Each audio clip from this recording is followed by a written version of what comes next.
ლიდერთა სკოლის მოსწავლეებისთვის განკუთვნილი სასწავლო კურსი სახელწოდებით ქრისტიანული ბაზისური ელემენტები და იდეოლოგიური გამოწვევები დასრულდა. პროგრამა საპატრიარქოს ახალგაზრდული მოძრაობა დავითიანისა და საზოგადოება ივერიისას თანამშრომლობით განხორციელდა. ლექციათა ციკლს ფილოსოფიის დოქტორანტი თორნიკე გოგინაშვილი უძღვებოდა. დასკვნითი ღონისძიება სასტუმრო ქორთიარდ მარიოტში გაიმართა. შემაჯამებელი შეხვედრა მოძრაობა დავითიანის პრეზიდენტმა კოტე სვანაძემ გახსნა. მან პროგრამის მნიშვნელობაზე ისაუბრა. აღსანიშნავია, რომ სასწავლო კურსი 4 თვის განმავლობაში მიმდინარეობდა. დავითიანი როგორც ყოველთვის ამ პროექტის ფარგლებში ზრუნავს ახალგაზრდების განვითარებაზე, ახალგაზრდების სწორ განვითარებაზე, მათი ჯანსაღი ღირებულებების სისტემის ჩამოყალიბებაზე.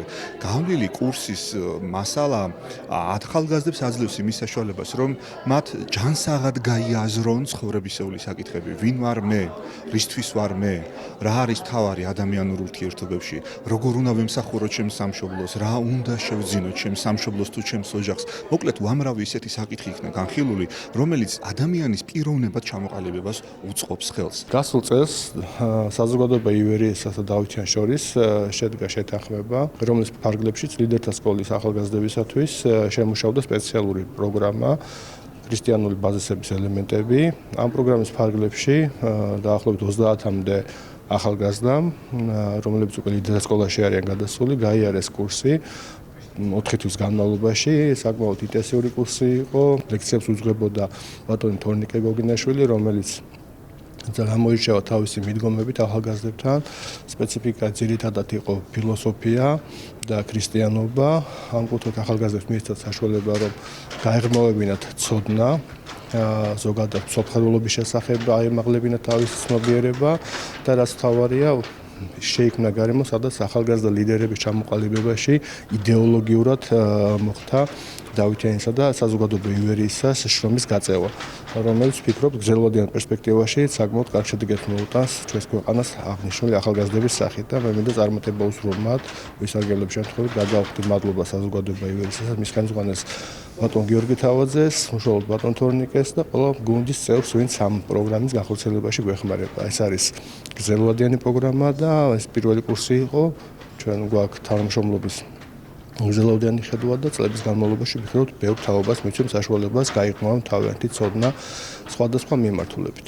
ღონისძიების ფარგლებში სასწავლო კურსის მონაწილეებს პროგრამის ორგანიზატორებმა სერტიფიკატები გადასცეს. შეგახსენებთ, რომ ლიდერთა სკოლის პროექტს მოძრაობა დავითიანი ახორციელებს. მასში სხვადასხვა სკოლის მოსწავლეები მონაწილეობენ. მე-11 კლასის მოსწავლეებისთვის მოუწოდეთ სპეციალური კურსი სახელწოდებით ქრისტიანობის ბაზისური ელემენტები და იდეოლოგიური გამოწვევები, რომელიც თავის თავში 12 საკითხს მოიცავდა და მოსწავლეებმა შეძლეს ესეთ საინტერესო საკითხების შესწავლა, როგორც არის თუ რა არის მსოფლმხედველობა, სულის არსებობა და მისი უკვდავება, რა არის სიკეთე და ბოროტება. ფაქტობრივად ყველა ის მსოფლმხედველური საკითხი, რაც ადამიანს განურჩევლად იმისა მორწმუნე თუ არ არის მორწმუნე, აინტერესებს სხვავს კითხვას და ადამიანების სხვადასხვა სფეროებში ეძებენ ამ კითხვაზე პასუხს.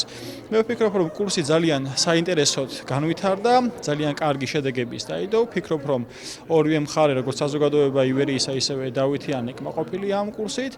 ეს ყველაფერი აისახა თავად მოსწავლეების მუშაობის ყოველდღიურობაზეც, იქნება შეხვედრები თუ უკვე დასკვნითი გამოსვლის სახით მათ მიერ წარმოდგენილი პრეზენტაციები. ვფიქრობ, რომ ძალიან საინტერესო შედეგი მივიღეთ. ამ 4 თვის განმავლობაში კურსმა ძალიან ბევრი რამ მომცა. მაგალითად, გამოვითარა პიროვნულად, დამეხმარა სხვადასხვა საკითხებში, მსოფლმხედველობის სხვადასხვა ასპექტი დამანახა, დამაფიქრა ისეთ კითხვებზე, რომლებზედაც აქამდე არც მიფიქრია. შევიძინე აქ მეგობრები, აქ მიღებული ცოდნა დარწმუნებული ვარ, მომავალშიც გავამადგება. საქართველოს საპატრიარქოსთან არსებული ახალგაზრდული მოძრაობა დავითიანი სრულიად საქართველოს კათოლიკოს პატრიარქის ლოცვა კურთხევით 2007 წელს შეიქმნა.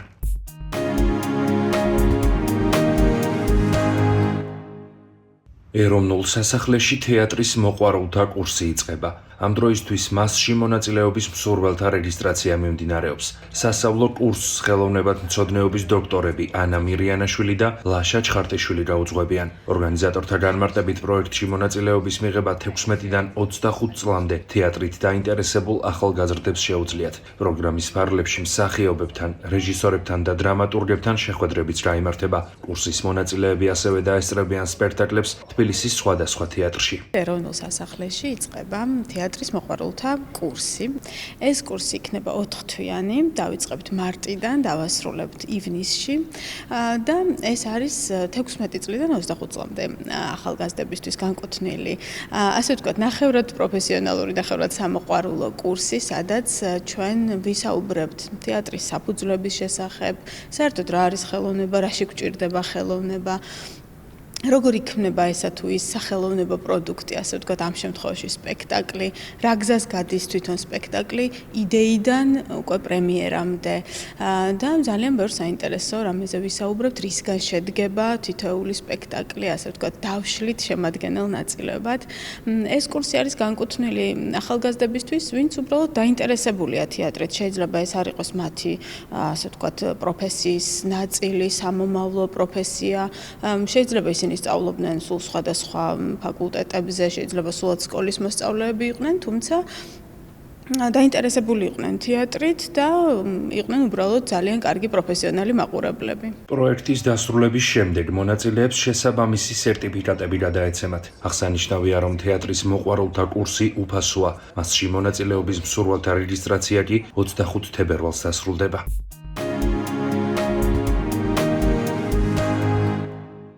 სამედიცინო საკითხებზე ხელოვნური ინტელექტის ჩატბოტის გამოყენება პაციენტებისთვის გარკვეულ რისკს შეიცავს. ამ დასკვნამდე სპეციალისტები კვლევის შემდეგ მივიდნენ. დაკვირვებით დადგინდა, რომ სისტემა ხშირად გასცემს არაზუსტ ან ურთიერთსაწინააღმდეგო ინფორმაციას, რაც არასწორი გადაწყვეტილებების მიღების რისკს ზრდის.